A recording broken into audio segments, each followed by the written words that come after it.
नमस्कार दोस्तों, स्वागत है आप सभी का हमारे YouTube channel UPSC PCS with Sonam में। मैं हूं आपकी दोस्त और होस्ट सोनम और आज हम पॉलिटी घटना चक्र का डिस्कशन करने जा रहे हैं। इसमें मोस्ट रिपीटेड एमसीक्यू जो UPSC, BPSC, RPSC, UPPCS and अन्य कॉम्पिटिटिव एग्जाम के लिए बेहद ही महत्वपूर्ण है। अगर आप हमारे चैनल पर नए हैं तो कृपया कर हमारे चैनल को सब्सक्राइब करना ना भूलें, वीडियो को लाइक करें और ज़्यादा से ज़्यादा लोगों तक शेयर करके अपना प्यार और सपोर्ट को बढ़ाएं। तो चलिए बिना समय गवाए शुरू करते हैं आज का हमारा ये सेशन।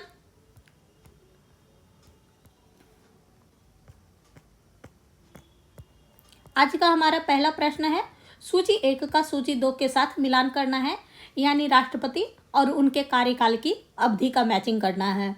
फखरुद्दीन अली अहमद की कार्य अवधि है 1974 से लेकर के 1977 तक का, तो इसका ए का 2।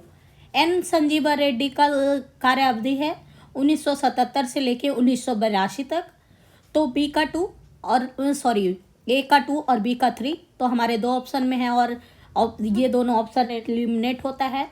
नेक्स्ट ऑप्शन है डॉक्टर जाकिर हुसैन। इनका कार्य अवधि है 1767 से 1769 तक।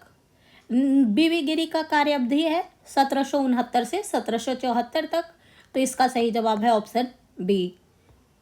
निम्नलिखित भारत के राष्ट्रपति में कौन दार्शनिक राजा अथवा दार्शनिक शासक के रूप में जाने जाते हैं? Doctor S Radhakrishnan, doctor Rajendra Prasad, doctor Zakir Hussain या डॉक्टर अबुल कलाम। तो इसका सही जवाब है ऑप्शन ए, डॉक्टर राधाकृष्णन दार्शनिक राजा अथवा दार्शनिक शासन के रूप में जाने जाते हैं। वे एक प्रख्यात दार्शनिक व शिक्षाविद थे। नेक्स्ट है, निम्नलिखित राष्ट्रपतियों में से कौन ट्रेड यूनियन से संबद्ध रहे हैं? बीबी गिरी, एन संजीवा रेड्डी, के आर नारायणन या जाकिर हुसैन। तो इसका सही जवाब है ऑप्शन ए, बीबी गिरी ट्रेड यूनियन आंदोलन से संबद्ध थे। नेक्स्ट, निम्नलिखित में से कौन राष्ट्रपति सर्वोच्च न्यायालय में उपस्थित हुए थे जब सर्वोच्च न्यायालय राष्ट्रपति के निर्वाचन विवाद की सुनवाई कर रहा था? डॉक्टर जाकिर हुसैन, बीबी गिरी, फारूक अली अहमद, नीलम संजीव रेड्डी या ज्ञानी जैल सिंह। तो इसका सही जवाब है ऑप्शन बी, बीबी रेड्डी। बीबी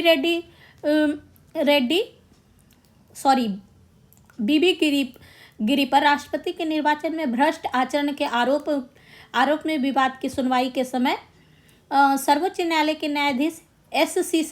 सीकरी की अध्यक्षता में पीठ के सम्मुख व्यक्तिगत रूप से उपस्थित हुए थे। नेक्स्ट है, राष्ट्रपति भवन को किसने डिजाइन किया था?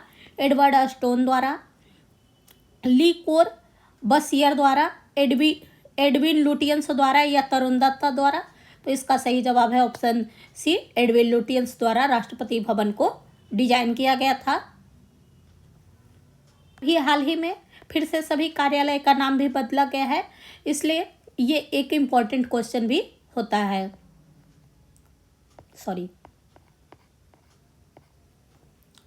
नेक्स्ट है, उपराष्ट्रपति से संबंधित एमसीक्यू। भारत के उपराष्ट्रपति का निर्वाचन एक निर्वाचक गण द्वारा किया जाता है, जिसके सदस्य होते हैं संसद के दोनों सदनों के केवल निर्वाचित सदस्य, संसद के दोनों सदनों के सभी सदस्य, राज्यसभा और राज्य के विधानसभाओं के केवल निर्वाचित सदस्य या राज्य विधानसभाओं के केवल निर्वाचित सदस्य। तो इसका सही जवाब है ऑप्शन बी, संसद के दोनों सदनों के सभी सदस्य। आर्टिकल 66(1) के तहत उपराष्ट्रपति का निर्वाचन सांसद के दोनों सदनों के निर्वाचित सदस्यों से मिलकर बनने वाले निर्वाचक गण के सदस्यों द्वारा आनुपातिक प्रतिनिधित्व पद्धति से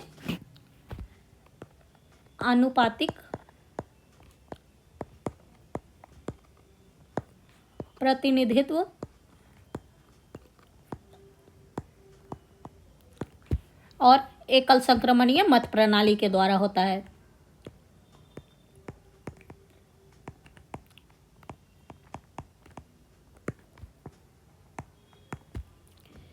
नेक्स्ट क्वेश्चन है, भारत के उपराष्ट्रपति का चुनाव किस तरह होता है?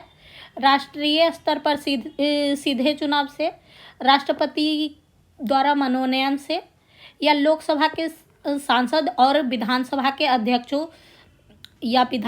अध्यक्षों के सीधे चुनाव से द्वारा, या फिर लोकसभा और राज्यसभा के सांसद द्वारा सीधे चुनाव से? तो इसका सही जवाब है ऑप्शन डी, लोकसभा और राज्यसभा के सांसदों द्वारा सीधे चुनाव से भारत के उपराष्ट्रपति का निर्वाचन होता है। निम्नलिखित में से भारत के उपराष्ट्रपति का निर्वाचन कौन करता है? कूट का चयन करके सही जवाब देना है। लोकसभा का सदस्य, राज्यसभा का सदस्य, विधानसभा का सदस्य या विधान परिषद का सदस्य? तो राष्ट्रपति के निर्वाचन में लोकसभा के सदस्य और राज्यसभा के सदस्य भाग लेते हैं, इसलिए इसका सही जवाब है ऑप्शन ए, केवल 1 और 2। नेक्स्ट क्वेश्चन है, निम्नलिखित कथनों पर विचार कीजिए और इन कथनों में से कौन सा सही है? राष्ट्रपति की तरह उपराष्ट्रपति का चुनाव भी अप्रत्यक्ष होता है। राज्य की विधानसभा के सदस्यों के सदस्य दोनों के चुनाव में महत्वपूर्ण भूमिका निभाते हैं। तो नीचे दिए गए कूट से सही उत्तर का चयन करना है। तो कथन 1 सही है कि राष्ट्रपति की तरह ही उपराष्ट्रपति का चुनाव भी अप्रत्यक्ष होता है। वहीं कथन 2, राज्य की विधानसभा विधायिकाओं के सदस्य दोनों के चुनाव में महत्वपूर्ण भूमिका निभाते हैं, तो कथन 2 गलत है। राष्ट्रपति, यहाँ पे राष्ट्रपति और उपराष्ट्रपति के बीच में कंपेयर किया गया है। तो इसमें कहा गया है कि विधायिकाओं के दोनों सदस्यों के राज्य विधायिकाओं के सदस्य दोनों के चुनाव में महत्वपूर्ण भूमिका निभाते हैं, तो बिल्कुल भी गलत है, क्योंकि राष्ट्रपति के चुनाव में लोकसभा, राज्यसभा और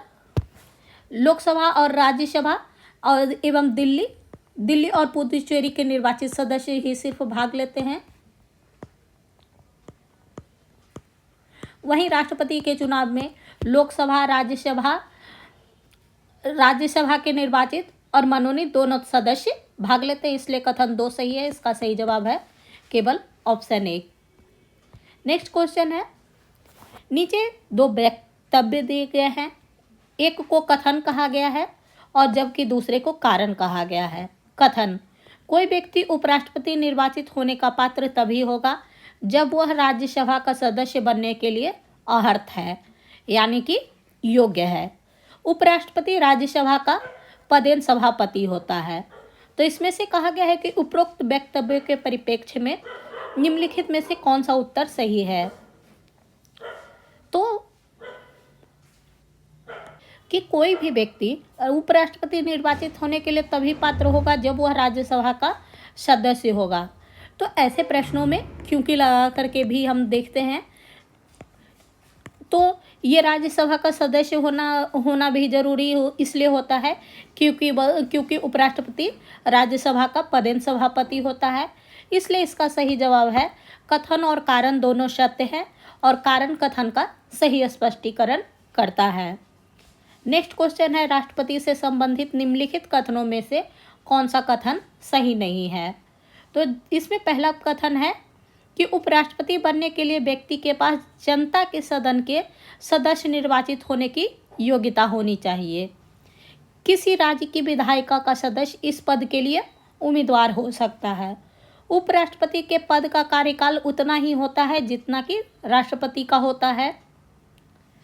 उसको एक औपचारिक महाभियोग के द्वारा पद से हटाया जा सकता है। तो इसमें से यहाँ पे हम सबसे पहले देखते हैं कि पूछा है कि सही कथन नहीं है। तो जैसा कि राष्ट्रपति और उपराष्ट्रपति सभी का कार्यकाल 5 वर्षों का होता है, तो इस हिसाब से हमारे ऑप्शन के अकॉर्डिंग स्टेटमेंट 3 इनकरेक्ट हो गया। तो हमारा ऑप्शन बी और ऑप्शन डी एलिमिनेट होता है। साथ ही उपराष्ट्रपति बनने के लिए व्यक्ति के पास जनता का सदन के सदस्य निर्वाचित होने की योग्यता होनी चाहिए। यहाँ पे जनता का सदन का मतलब होता है कि आम बोलचाल की भाषा में जनता का सदन लोकसभा को कहा जाता है, यानी कि उपराष्ट्रपति बनने के लिए लोकसभा नहीं बल्कि राज्यसभा के सदस्य बनने की योग्यता होनी चाहिए। तो इस हिसाब से हमारा कथन एक सही है कि ये कथन एक इनकरेक्ट है। दूसरा कथन है कि किसी राज्य की विधायिका का सदस्य इस पद के लिए योग्य उम्मीदवार हो सकता है, साथ ही उसको एक औपचारिक महाभियोग द्वारा पद से हटाया जा सकता है। तो कथन 4 गलत है, क्योंकि उपराष्ट्रपति को राज्यसभा में प्रस्तुत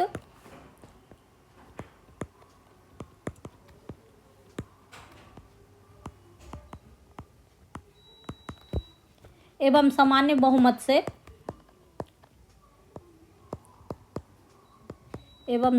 बहुमत से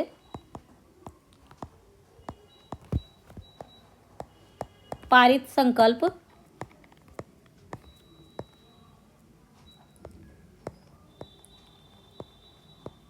जिसे लोकसभा सहमत हो तो हटाया जा सकता है।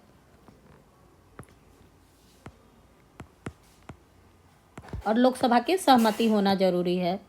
तो इसलिए इसमें पूछा गया है कि कौन सा कथन सही नहीं है, तो इसका सही जवाब है ऑप्शन सी, 1 और 4 इनकरेक्ट है।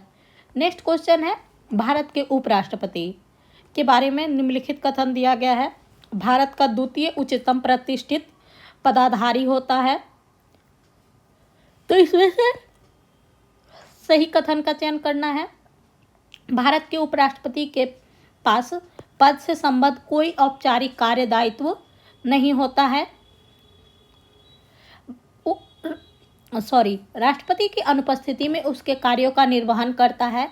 राष्ट्रपति का पद त्याग, अपदस्थीकरण अथवा मृत्यु के चलते राष्ट्रपति के रूप में कार्य करता है। तो कथन 1, कथन 2, कथन 3 और कथन 4, ये चारों कथन सही है। और जनरली अगर हमें किसी भी स्टेटमेंट के बारे में अगर सही से नहीं पता है, तो अगर किसी भी आंसर में ये दिया गया है कि सभी चारों सही हैं, तो उसके मोस्ट प्रोबेबली 90% चांसेस होते हैं कि वो चारों के चारों ऑप्शंस सही होते हैं। नेक्स्ट क्वेश्चन है, राष्ट्रपति को उसके पद से निम्नलिखित में से किसके प्रस्ताव द्वारा हटाया जा सकता है? राज्य परिषद, लोकसभा, कैबिनेट के या मंत्री परिषद के? तो इसमें इसका सही जवाब है राज्य परिषद के या राज्यसभा के। राज्यसभा का आर्टिकल 67 ख में उपराष्ट्रपति को राज्य परिषद अथवा राज्यसभा के प्रस्ताव द्वारा अपने पद से हटाया जा सकता है, लेकिन जिसे राज्यसभा के तत्कालीन समस्त सदस्यों द्वारा राज्यसभा में बहुमत से पारित होना चाहिए और लोकसभा की उस पर सहमति होनी चाहिए।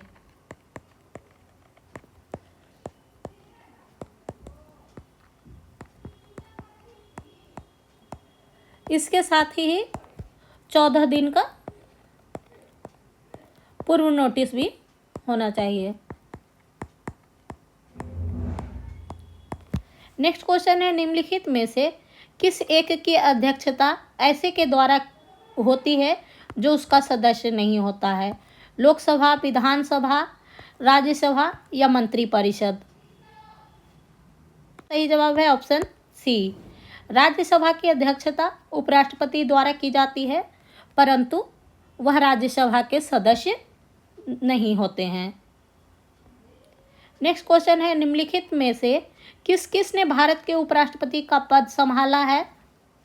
मोहम्मद हिदायतुल्लाह, फारूक अली अहमद, नीलम संजीव रेड्डी, शंकर दयाल शर्मा? तो इसका सही जवाब है कि मोहम्मद हिदायतुल्लाह और शंकर दयाल शर्मा ने भारत के उपराष्ट्रपति रहे।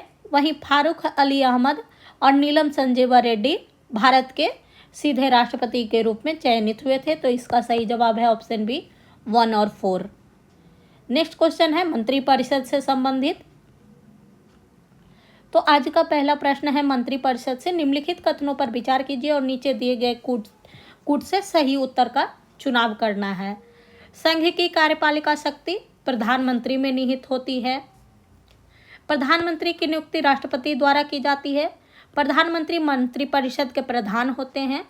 यह आवश्यक नहीं है कि नियुक्ति के समय प्रधानमंत्री संसद के किसी सदन का सदस्य हो। तो इसमें से पूछा गया है कि कितने कथन सही हैं। तो संघ की कार्यपालिका शक्ति प्रधानमंत्री में नहीं बल्कि राष्ट्रपति में निहित होता है।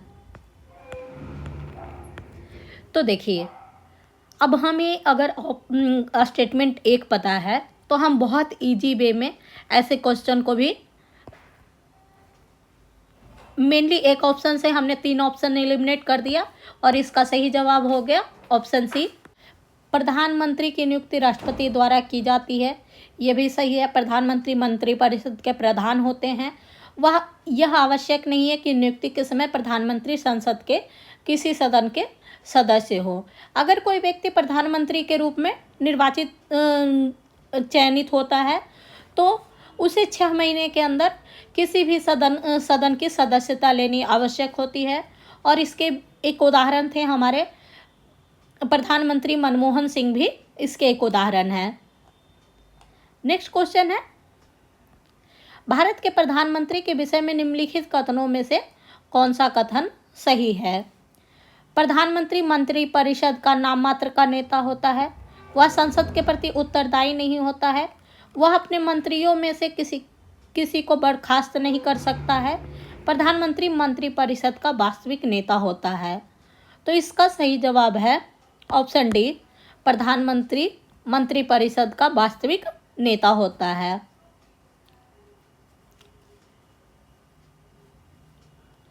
और मंत्रिपरिषद सामूहिक रूप से लोकसभा के प्रति उत्तरदायी होता है। नेक्स्ट क्वेश्चन है, संघ के सरकार के संदर्भ में निम्नलिखित कथनों पर विचार कीजिए। एन गोपालास्वामी अयंगर समिति ने सुझाव दिया था कि किसी मंत्री अथवा किसी सचिव को प्रशासनिक सुधार करने और उसे बढ़ाने के लिए पूर्णतः नामित किया जाना चाहिए। प्रशासनिक सुधार आयोग 1966 की संस्तुति के आधार पर वर्ष 1970 में कार्मिक विभाग का गठन किया गया और इसे प्रधानमंत्री के प्रभार के अधीन रखा गया। तो इसमें से पूछा गया है कि कौन से कथन सही हैं। से कथन एक इनकरेक्ट है, क्योंकि एन गोपालास्वामी अयंगर संविधान सभा के प्रारूप समिति का सदस्य थे, इसलिए ऑप्शन ए गलत होता है।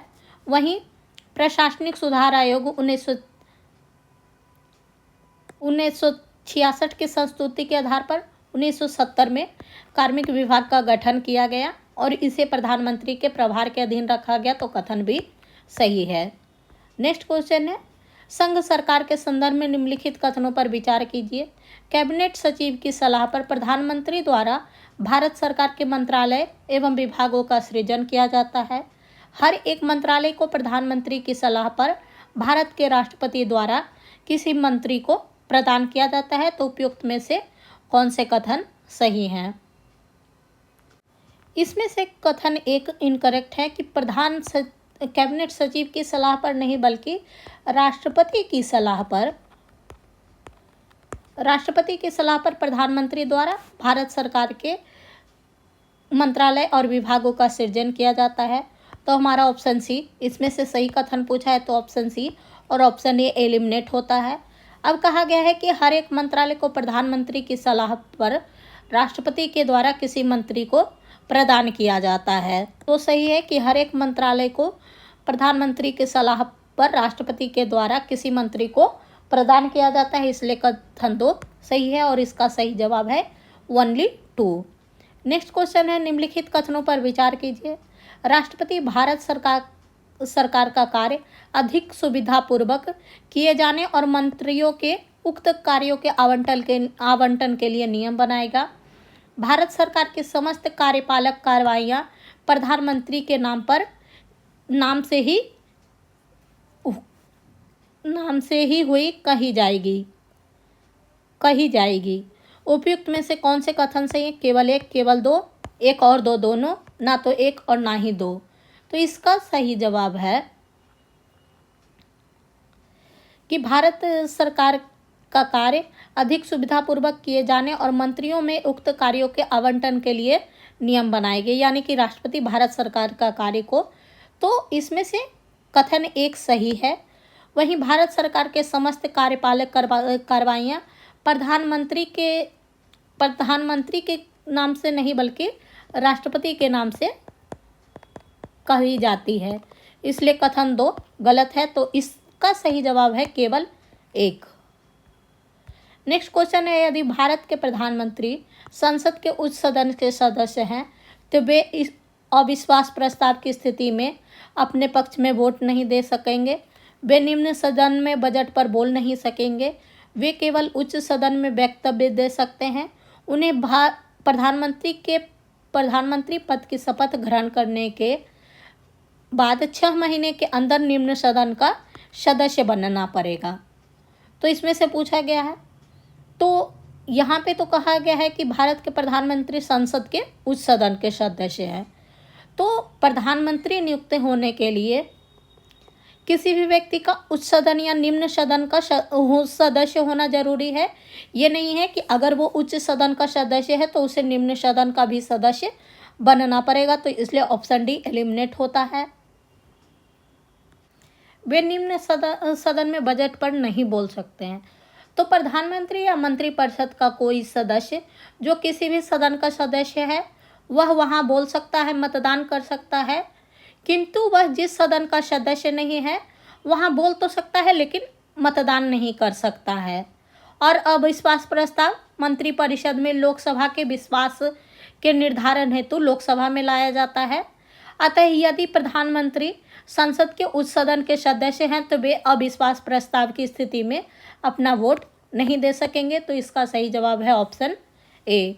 प्रधानमंत्री को लोकसभा द्वारा चुना जाता है, सांसद द्वारा चुना जाता है, राष्ट्रपति द्वारा नियुक्त किया जा सकता है या लोकसभा में बहुमत प्राप्त पार्टी द्वारा नामित किया जा सकता है। तो इसका सही जवाब है ऑप्शन सी, राष्ट्रपति द्वारा प्रधानमंत्री को नियुक्त किया जाता है आर्टिकल 75(1) के अनुसार।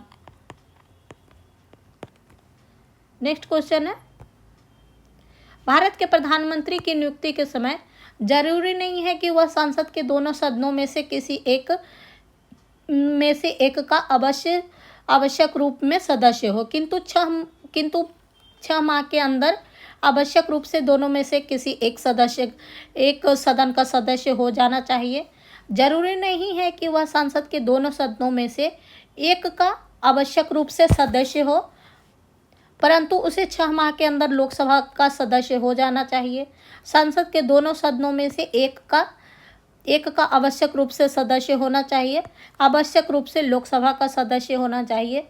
तो अगर हम ऑप्शन को एलिमिनेट करेंगे तो हमारा ऑप्शन डी भी एलिमिनेट होता है, ऑप्शन सी भी एलिमिनेट होता है कि ऐसा जरूरी नहीं है। इसमें भी कहा गया है कि एक का आवश्यक रूप से सदस्य होना जरूरी है, तो बिल्कुल भी नहीं। भारत के प्रधानमंत्री की नियुक्ति के समय जरूरी नहीं है कि वह संसद के दोनों सदनों में से किसी एक का सदस्य हो, लेकिन अगर वह सदस्य नहीं है तो उन्हें 6 माह के अंदर आवश्यक रूप से दोनों में से लोकसभा या राज्यसभा का सदस्य के रूप में सदस्य बनना होगा। तो इसलिए इसका सही जवाब है ऑप्शन ए। नेक्स्ट क्वेश्चन है, कौन सा वक्तव्य सही है? प्रधानमंत्री संसद के दोनों सदनों के सदस्य में से अपने मंत्रियों का चयन करने के लिए स्वतंत्र हैं। इस विषय में भारत के राष्ट्रपति के साथ उचित परामर्श करके अपने मंत्रिमंडल के सहयोगियों का चयन कर सकते हैं। वे अपने मंत्रिमंडल में मंत्री के रूप में काम करने के लिए व्यक्तियों का चयन करने में पूर्णतः स्वविवेक का प्रयोग करते हैं और वे अपने मंत्रिमंडल के सहयोगियों का चयन करने में सीमित शक्तियां रखता है, क्योंकि स्वविवेक प्रयोग की शक्तियां भारत के राष्ट्रपति में निहित होती हैं। तो इसका सही जवाब है ऑप्शन सी। अपने मंत्रिमंडल के मंत्री के चयन करने में, मंत्री के रूप में काम करने के लिए व्यक्तियों का चयन करने के लिए प्रधानमंत्री स्वविवेक का प्रयोग करते हैं।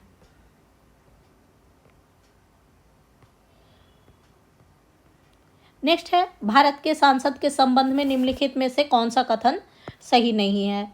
संविधान में एक संसदीय प्रणाली सरकार का प्रावधान है। सांसद का सर्व प्रमुख कार्य है मंत्रिमंडल का प्रावधान करना। मंत्रिमंडल की सदस्यता निम्न सदन तक सीमित है। ऑप्शन डी, मंत्रिमंडल को लोकप्रिय सदन में बहुमत का विश्वास प्राप्त रहना चाहिए। तो इसमें से पूछा गया है कि कौन सा कथन सांसद के बारे में सही नहीं है। तो इसका सही जवाब है मंत्रिमंडल की सदस्यता निम्न सदन तक सीमित है। तो नहीं, मंत्रिमंडल का सदस्य निम्न सदन के साथ साथ उच्च सदन का भी सदस्य हो सकता है। यहाँ तक कि संसद के दोनों सदनों के बाहर के व्यक्ति को भी मंत्रिमंडल का सदस्य हो सकता है, परंतु 6 माह के अंदर सांसद की किसी सदन का सदस्य बनना होगा उसे। नेक्स्ट क्वेश्चन है, मंत्रिपरिषद सामूहिक रूप से उत्तरदायी होता है लोकसभा के प्रति। तो हमारा सबसे पहले ऑप्शन ए होगा लोकसभा के प्रति एक संवैधानिक बाध्यता के अंतर्गत। तो कथन 2 भी सही है अनुच्छेद 75(3) के अनुसार। तो ये ऑप्शन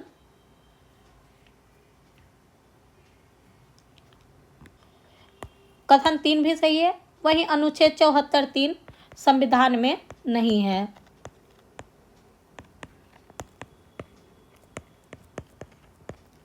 तो इसलिए इसका सही जवाब है ऑप्शन बी। नेक्स्ट क्वेश्चन है, भारतीय संविधान के संदर्भ में निम्नलिखित कथनों पर विचार कीजिए। संघ मंत्रिपरिषद लोकसभा के प्रति सामूहिक रूप से उत्तरदायी होगी। संघ के मंत्री प्रधानमंत्री के प्रसाद पर्यंत अपने पद धारण करेंगे। तो इसमें से सही विकल्प कौन सा है। तो कथन 1 सही है। वहीं संघ के मंत्री प्रधानमंत्री के नहीं बल्कि राष्ट्रपति के प्रसाद पर्यंत अपने पद धारण करेंगे। तो इसका सही जवाब है केवल ऑप्शन ए सही है। तो दोस्तों, आज के इस सेशन का हमारा ये आखिरी सवाल था। कल हम फिर मिलेंगे, तब तक के लिए पढ़ते रहें, आगे बढ़ते रहें। अगर आप हमारे चैनल पर नए हैं तो कृपया कर चैनल को सब्सक्राइब करें और बेल आइकन दबाना ना भूलें। लाइक करें, शेयर करें और कमेंट करें। Bye bye.